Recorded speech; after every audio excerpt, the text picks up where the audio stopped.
Hello everyone. Indian railway এক এক করে তার সবগুলো নোটিফিকেশান যেটা 2025 ছিল বের করা শুরু করে দিয়েছে। গতকালও একটা নোটিফিকেশান বেরিয়েছে, সেটা হলো আরআরবি সেকশন কন্ট্রোলার। কিন্তু যেটা ইঞ্জিনিয়ারিং স্টুডেন্টরা যারা আমার চ্যানেলকে ম্যাক্সিমাম ফলো করে, তারা একটি নোটিফিকেশনের জন্য সবথেকে বেশি ওয়েট করছে, সেটা হলো আরআরবি জুনিয়র ইঞ্জিনিয়ার, যেটা বলতে পারো মোস্ট অ্যাওয়েটেড এক্সাম সব ইঞ্জিনিয়ারিং স্টুডেন্টদের জন্য। তো আজকের এই ভিডিওতে আমি তোমাদের সঙ্গে ডিসকাস করব এই আরআরবি জুনিয়র ইঞ্জিনিয়ার এক্সামের নোটিফিকেশান কবে তোমাদের আসতে পারে, তারপরে এক্সাম কতদিন পরে হতে পারে, এবং তোমরা কি করে প্রিপারেশন করবে, কিভাবে স্মার্ট ওয়েতে তোমরা প্রিপারেশন করে তোমাদের একটা ভ্যাকেন্সি সিকিওর করবে, তোমাদের জব সিকিওর করবে। তো নমস্কার বন্ধুরা, আমি ইঞ্জিনিয়ার রাকেশ বিশ্বাস, আমি ইন্ডিয়ান রেলওয়েতে একজন সিনিয়র সেকশন ইঞ্জিনিয়ার। চলো ভিডিও মেন টপিকে ফিরে আসা যাক। তো সবার আগে দেখো, ভিডিওটা শুরু করার আগে তোমাদেরকে দু একটা কথা আরও বলতে চাই। আমার সঙ্গে অলরেডি কিছু স্টুডেন্ট আছে যারা কিন্তু আরআরবি যেই 2025-এর প্রিপারেশন করছে, তাদেরকে আমি প্রিপারেশন করাচ্ছি, তাদের প্রপার গাইড করি, কখন রিভিশন দেবে, কি পড়বে কি না পড়বে, এগুলো ডিটেলসে গাইড করি। তো তোমরা যদি আমার গাইডেন্স নিতে চাও, তাহলে আমার সঙ্গে তোমরা কন্ট্যাক্ট করতে পারো টেলিগ্রামে। আমার টেলিগ্রাম আইডি হলো ERRBSSC। যদি প্রিপারেশন করতেই হয়, যদি সিরিয়াস থাকো, তাহলে এখন থেকে শুরু করে দাও। নোটিফিকেশান আসবে, তারপরে প্রিপারেশন করবে, তখন করলে কিন্তু সিলেকশন হবে না। যারা সিলেকশন পায়, যারা সিলেকশন পেতে চায়, তাদেরকে আগে থেকেই প্রিপারেশন করতে হবে। নোটিফিকেশান আসবে, এটা মোটামুটি তোমরা শিওর থাকো। তো লেট না করে প্রিপারেশন শুরু করে দাও। তো আমাদের প্রথম যেটা টপিক, সেটাই চলে আসি, নোটিফিকেশান কবে আসতে পারে।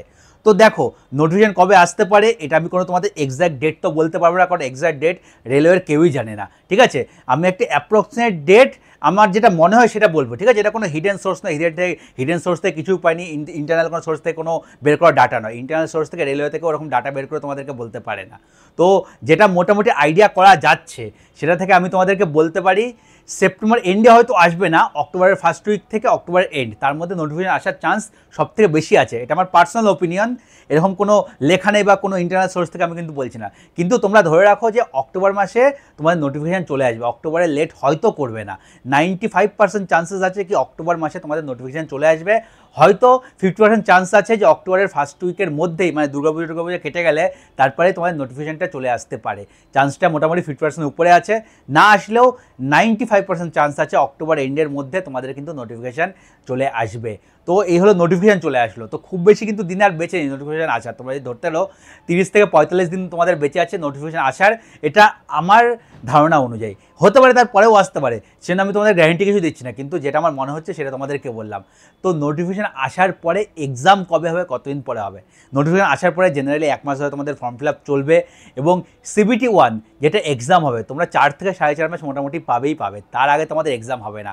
তো যদি অক্টোবরে তোমার নোটিফিকেশান আসে, নভেম্বর, ডিসেম্বর, জানুয়ারি, ফেব্রুয়ারি, তো ফেব্রুয়ারি মাসের আগে তোমাদের কিন্তু এক্সাম হওয়ার চান্স নেই, খুবই কম। যতই তাড়াতাড়ি এক্সাম নিক না করো, আরআরবি যেই CBT 1 সেটা ফেব্রুয়ারি মাস, আস্তে আস্তে ফেব্রুয়ারি মাস, তার আগে হবে না। তবু যারা আমার সঙ্গে প্রিপারেশন করবে, যারা আগে থেকে প্রিপারেশন আমার সঙ্গে করছে, অলরেডি আগস্ট মাস থেকে শুরু করেছে, তাদেরকে তো আমি ডিসেম্বর টার্গেট নিয়ে প্রিপারেশন করাচ্ছি। ডিসেম্বরে তোমাদের সিলেবাস কমপ্লিট হবে এবং জানুয়ারির ফার্স্ট উইকে CBT 1 এক্সাম হবে, সেই হিসেবে প্রিপারেশন করাচ্ছি। কিন্তু যারা এখনও ধর প্রিপারেশন শুরু করবে, প্রিপারেশন এখনও শুরু করেনি, তাদেরকে বলবো তারা জানুয়ারি ডেডলাইন বেঁধে দাও যে 31 জানুয়ারি, তার মধ্যে আমাদের সিলেবাস ভালো করে কমপ্লিট করতে হবে। কিন্তু কারণ আমাদের 1 ফেব্রুয়ারিতে এক্সাম হবে, এটা ডেডলাইন নিজের মাথায় সেট করে নাও। মাইন্ডসেট, সব কিছু মাইন্ডসেটের উপর ডিপেন্ড করছে। তুমি যদি রিল্যাক্স হয়ে যাও, আরে এক্সাম তো মার্চ মাসে, এপ্রিল মাসে হবে, যখন হবে দেখা যাবে, ধীরে ধীরে পড়ি, তাহলে কিন্তু হবে না। হট করে নোটিফিকেশান চলে আসবে, তোমরা প্রিপারেশন থাকবে না, তখন কিন্তু তুমি CBT 1ও ক্লিয়ার করতে পারবে না। তো মাইন্ডসেট সবাই সেট করে নাও কবে এক্সাম হতে পারে। নোটিফিকেশান আসেনি, কিন্তু তোমার মাথায় একটা ক্লিয়ার ডেট থাকা চাই যে এই তারিখের মধ্যে আমি সিলেবাস কমপ্লিট করব, ভালো করে নিজেকে প্রিপেয়ার করব, যাতে CBT 1-এ আমি মার্ক 70+ পেতে পারি। এটুকু বলতে পারি, তোমরা যে কোনো স্ট্রিম থেকে যদি বিলং করে থাকো, যদি তোমরা 70 তুলতে পারো, মার্কস 70 তুললে নর্মালাইজ মার্কস তোমাদের 75+ ইজিলি চলে আসবে। তাহলে তোমরা কিন্তু CBT 1 ইজিলি কোয়ালিফাই করে দেবে, তোমাদের তাদের বেশি পড়ার দরকার নেই। মার্কস যখন 70 আসা শুরু হয়ে যাবে, তোমরা কিন্তু ধীরে ধীরে টেকনিক্যালের দিকে বেশি ফোকাস করতে শুরু করতে পারো। এবং আমি যদি আমাদের ক্লাসে করাই, আমার সঙ্গে যারা যুক্ত হয় সবাইকে আমি সেটাই বলি, মার্কস 70 সাফিসিয়েন্ট। এবং তারা একই সঙ্গে এখন CBT 1 + CBT 2 দুটোরে কিন্তু প্রিপারেশন করছে।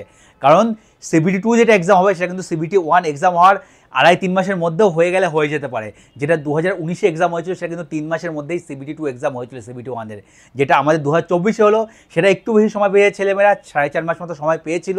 তবু বিভিন্ন কারণের জন্য, মাঝখানে কুম্ভ মেলা ছিল, টুকটাক কারণের জন্য একটু লেট হয়েছিল, কিন্তু 4-4.5 মাস আমরা ধরবো না, আমরা ধরবো 2.5 থেকে 3 মাসের সময় পাবো।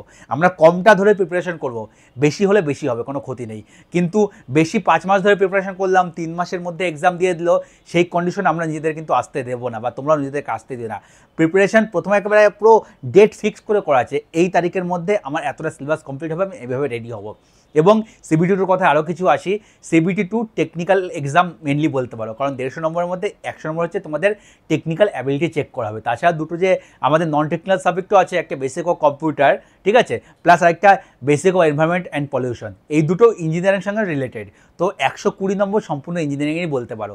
তো আমাদের টেকনিক্যালটা খুবই ভালো করে পড়তে হবে, এবং টেকনিক্যাল ওই 2.5-3 মাসে পড়লে কিন্তু হবে না, এখন থেকেই পড়তে হবে। তোমরা যারা প্রিপারেশন করছো বা শুরু করবে ভাবছো এখনও, আর লেট করো না, শুরু করে দাও, এবং টেকনিক্যালটা এখন থেকে নিয়ে চলো।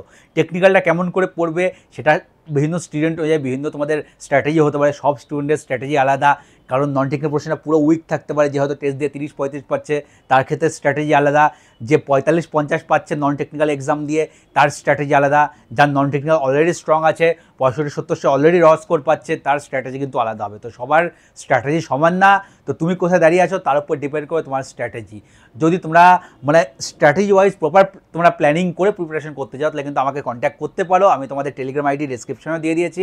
আমার সঙ্গে প্রিপারেশন করতে চাইলে তোমাদের প্রপার ওয়েতে আমি কিন্তু প্রিপারেশন করাবো। তোমাদের জাস্ট কী করতে হবে, তোমাদেরকে আমার গাইডেন্স ফলো করে যেতে হবে। যদি ফলো করতে পারো প্রপার ওয়েতে, তাহলে কিন্তু তোমরা তোমাদের একটা সিট 2025 আরআরবি যেইতে সিকিওর করতে পারো, এটুকু আমি বলতে পারি। শুধু তোমাদের প্রপার ফলো করতে হবে, যেরকম বলবো সেখানে ফাঁকি দিলে চলবে না, ঠিক আছে? তো এবার দেখো কী করে প্রিপারেশন করবে আমার সাথে, কারণ আমি অলরেডি প্রিপারেশন করাচ্ছি। যারা আমার সঙ্গে প্রিপারেশন করে তারা অলরেডি জানে। যদি তাদের মধ্যে কেউ ভিডিওটা দেখে থাকো, নিচে কমেন্ট করে জানিও আমি কী করে করাচ্ছি, তারা ভালো করে বলতে পারবে। আমি যেটা করি, তোমাদের সঙ্গে তোমাদের কন্টিনিউ একটা রুটিন দিয়ে দিই পড়ার, এবং সেই রুটিনের মধ্যে তোমাদেরকে বেঁধে রাখি। রুটিন মানে এই না শুধু পড়ে গেলে, তোমার সঙ্গে প্রত্যেক দিন মোটামুটি রাতে মিটিং হয়। প্রতিদিন বলবো না, সপ্তাহে 4 দিন থেকে 5 দিন তো আমি মিটিং করি, ঠিক আছে? 4-5 দিন আমার লাইভ মিটিং হয় গুগল মিটে, তোমাদের সঙ্গে ডাইরেক্ট কথা হয়, ডিসকাশন হয়, তোমাদের প্রিপারেশনে কী প্রবলেম হচ্ছে কি না হচ্ছে। সবাই একসঙ্গে আসো, কম বেশি সবার মধ্যে একটা কম বেশি ডিসকাশন হয়। তো কে কোথায় প্রিপারেশন করছো, কতটা এগিয়ে আছো, কে কোথায় ল্যাক করছো, যখন সবার সঙ্গে ডিসকাশন হয় বাকিরাও শুনতে পারে, জানতে পারে। একা প্রিপারেশন করলে কি মনে হয়, বাড়িতে অনলাইনে একা প্রিপারেশন করলে তুমি হয়তো ভাবছো আমি পারছি না, বাকি এগিয়ে যাচ্ছে, বা তোমার যে প্রবলেমটা হচ্ছে সেই প্রবলেমটা তুমি ভাবছো তোমার একারই হচ্ছে, বাকিদের হচ্ছে না। যখন 10 জনের সঙ্গে ডিসকাশন হবে জিনিসটা, তখন বুঝতে পারো যে এই প্রবলেমটা একার না, 10 জনেরই প্রবলেম, বা সেই প্রবলেম থেকে কী করে তোমরা ওভারকাম করতে পারবে, সেই জিনিসটা কিন্তু আমি রাতের বেলা যখন মিটিং করি সব ডিসকাশন করি। এবং যে একটা প্রপার রুটিনের মধ্যে তোমাদেরকে বেঁধে দিয়েছি, এবং তোমাদের টার্গেট থাকছে ডেলি কমপ্লিট করা, তখন কিন্তু যারা প্রিপারেশন করছে অনেকেই আছে আমাকে বলে যে তাদের কিন্তু এখন পড়াশোনাটা অনেকটা ফোকাস হয়েতে ভালোভাবে চলছে। তো যে জিনিসটা সবথেকে বেশি দরকার, একটা ভালো মেন্টারশিপ, যাতে তোমরা প্রপার হয়তো পড়াশোনা করতে পারো। পড়াশোনায় অনেকেই ভালো, অনেকেই হার্ডওয়ার্কিং, কিন্তু প্রপার মেন্টারশিপের অভাবে, প্রপার গাইডেন্সের অভাবে কিন্তু লাস্ট অবধি তোমরা সিলেকশন অবধি নিজেকে নিয়ে যেতে পারো না। তো যদি প্রপার মেন্টারশিপ চাও, তাহলে আমাকে অবশ্যই টেলিগ্রামে মেসেজ করো, ঠিক আছে? আমি তোমাদের প্রপার গাইড করে দেবো। এবং প্রিপারেশনের সঙ্গে সঙ্গে যেটা আরও দুটো জিনিস জরুরি, তোমরা যে পড়লে, কোনো সাবজেক্ট পড়লে, বলতে পারো সাবজেক্ট পড়াটা তোমাদের 33%, 35% তোমাদের সাবজেক্টটা পড়া বা খাতায় নোট করা। শুধু সাবজেক্ট পড়ে গেলে কোনো সিলেকশন পাবে না। তার সঙ্গে আরও দুটো সমান ইম্পর্টেন্স লাগে কোনো যেকোনো এক্সাম ক্লিয়ার করতে গেলে, সমান ইম্পর্টেন্ট। একটা হলো তোমাদের প্রপার রিভিশন, আরেকটা টেস্ট সিরিজ দেওয়া এবং তার প্রপার অ্যানালাইসিস করা। যদি পড়া বা নিজের নোটস তৈরি করা 1/3 হয়, তো বাকি 1/3 হলো তোমাদের প্রপার রিভিশন দেওয়া, এবং বাকি 1/3 হলো টেস্ট সিরিজ দেওয়া এবং সেটাকে অ্যানালাইসিস করা। তোমাদের প্রপার ওয়েতে রিভিশন দিতে হবে। তোমরা দুটো টপিক কম পড়ো, ক্ষতি নেই, কিন্তু যে 8টা টপিক পড়েছো, সেই 8টা টপিক যেন প্রপার রিভিশন হয়েছে, তার মধ্যে কোনো ফাঁকি না থাকা যায়। এবং প্রপার রিভিশন কী করে দেবে, কখন কোনটা দেবে, কী না দেবে, যারা আমার সঙ্গে প্রিপারেশন করছে তারা জানে অলরেডি আমি রিভিশনের পিছনে তাদেরকে অতটা সময় দেওয়াই। তো প্রপার রিভিশনটা খুবই দরকার। তুমি যদি নিজে থেকেও তোমার রুটিন বানাও, তোমার রুটিনে মোটামুটি পার ডে 20% সময় কিন্তু রিভিশনে থাকা যায় অন অ্যান অ্যাভারেজ। তুমি যদি 8 ঘন্টা পড়ো বা 10 ঘন্টায় পড়ো, সিম্পলের জন্য বলছি, 10 ঘন্টার মধ্যে 2 ঘন্টা রিভিশন থাকবে, 8 ঘন্টা তোমার পড়ায় থাকবে। তার মধ্যে টেকনিক্যাল বা নন টেকনিক্যাল তোমাকে ডিস্ট্রিবিউট করে নিতে হবে। এটা মনে করো না যে এখন শুধু নন টেকনিক্যাল পড়ি আমি 4 মাস, নন টেকনিক্যাল স্ট্রং করে নিই, তারপরে টেকনিক্যাল দেখা যাবে, আমার তো আগে পড়া আছে, হয়ে যাবে। সেটা করো না, ভুল করছো। টেকনিক্যাল এখন থেকে না পড়লে কিন্তু CBT 2 কোনোদিনও ক্লিয়ার করতে পারবে না। এবং এটা হচ্ছে RRB junior engineering exam. Technical যা স্ট্রং সেই চাকরি নেবে, যার টেকনিক্যাল স্ট্রং না, CBT 2 তুমি 80-85 পেয়েও কোনো লাভ নেই, চাকরি পাবে না। চাকরি পাওয়ার জন্য টেকনিক্যালকে স্ট্রং করতেই হবে। তোমাদের একটা আইডিয়া দিয়ে দিচ্ছি, তোমাদের যদি মানে আরআরবি যেইতে সিট সিকিউর করতে হয়, তাহলে টেকনিক্যাল যে 100 নম্বর আছে, সেখানে তোমাদের র পজিটিভ 65+ পেতেই হবে। তুমি যদি 50-55 পাও তাহলে কিন্তু তোমার সিলেকশন করতে হবে, 65+ পজিটিভ পেতেই হবে। যদি তুমি 70 পজিটিভ করো সেই সময় নেগেটিভ তুমি 4-5-এর বেশি করতে পারবে না, ঠিক আছে? এটা তোমাদের মাথায় রাখতে হবে এবং সেইভাবে প্রিপারেশন করতে হবে। এবং আমি তোমাদের অবশ্যই গাইড করবো, যারা আমার সঙ্গে করছো, যারা আমার সঙ্গে যুক্ত হয় তাদেরকে আমি গাইড করছি। এবং এই 3টে জিনিস মাথায় রেখে প্রিপারেশন করলে এবং এই যে কদিন তুমি সময় পাচ্ছ, যদি তোমাদের ফেব্রুয়ারিতে এক্সাম হয় তাহলে হয়ে গেল মার্চ, এপ্রিল, মে মাস ধরে চলবে যে CBT 2 হয়ে যাবে। আমি তোমাদের একটা গাইডলাইন্স দিয়ে দিলাম, মে মাসে CBT 2 হবে, এটা ধরে চলবে। হতে পারে সেটা তোমাদের আগস্ট বা সেপ্টেম্বরে হয়ে যেতে পারে 2026-এর, সেটা মাথায় একেবারে নেবে না। তোমার টার্গেট থাকবে মে মাসে এক্সাম হবে। আজকে আমাদের সেপ্টেম্বর মাস চলছে, সেপ্টেম্বর মাস থেকে আমাদের আগস্ট মাস, আমাদের মে মাস দেখে নাও কদিন হচ্ছে, সেই কদিন যোগ করে নাও, সেই কদিন পরে কিন্তু তোমাদের এক্সাম হবে। সেই হিসাবে তোমরা প্রিপারেশন করবে, তোমাদের টার্গেট কিন্তু সেটাই সেট থাকবে। টার্গেট সেই হিসাবে তোমরা কিন্তু আগে পিছিয়ে করলে হবে না। তোমার টার্গেট মে মাস ধরবে, CBT 2 হবে, সেই হিসাবে প্রিপারেশন করো এবং প্রিপারেশন করতে থাকো। তাহলে তোমাদের এই কদিন ভালো করে পড়াশোনা করলে কিন্তু সিলেকশন কেউ আটকাতে পারবে না। শুধু মাঝখানে তোমাদের ফোকাস হারাবে না। দুর্গা পুজো, কালী পুজো, ভাইয়ের জন্মদিন, দাদার জন্মদিন, আত্মীয় জন্মদিন, বন্ধুর বিয়ে, এসব সব ছেড়ে দিতে হবে। এসব ছাড়তে হবে, প্রপার ওয়েতে ফোকাস হতে পড়াশোনা করতে হবে। ভাবতে হবে দেওয়ালে পিঠ থেকে গেছে তবেই সিলেকশন নিতে পারবে। যাদের দেওয়ালে পিঠ থেকে যায় সিলেকশন তারাই নেয়। যারা রিল্যাক্স লাইফ লিড করে, যাদের অপশন আছে এটা না করলে ওটা, ওটা বাবার প্রচুর পয়সা আছে, তারা কিন্তু চাকরি নিতে পারে না, তারা কোনোদিন সিলেকশন পায় না। যেই তারা একটু রিল্যাক্সেশন মোডে চলে যায়, বাকিরা কিন্তু তাদেরকে থেকে এগিয়ে চলে যায়। তো আর মানে এই মনে যাদের পয়সা আছে তারা চাকরি পায় না, যে বুঝতে পারবে, যে যেদিন ফিল করতে পারবে যে আমার দেওয়ালে পিঠ থেকে গেছে, আমাকে পেতেই হবে, তোমার মেন্টালি সেট করবে যে আমাকে পেতেই হবে, আমি পাবোই পাবো, সেই পাবে। আর যে এইটা কোনো মাথায় ঢোকাতে পারবে না যে আমাকে পেতেই হবে, যে আর মাথায় সবসময় চলবে আমার হয়তো এটা হবে না, এটা পারবো না, আমার দ্বারা হবে না, আমি কিছুতেই পারবো না, সে কোনোদিনই চাকরি পাবে না। এই নেগেটিভ মেন্টালিটি সবার আগে দূর করতে হবে। আগেও এরকম অনেক ভিডিও বানিয়েছি, ঠিক আছে?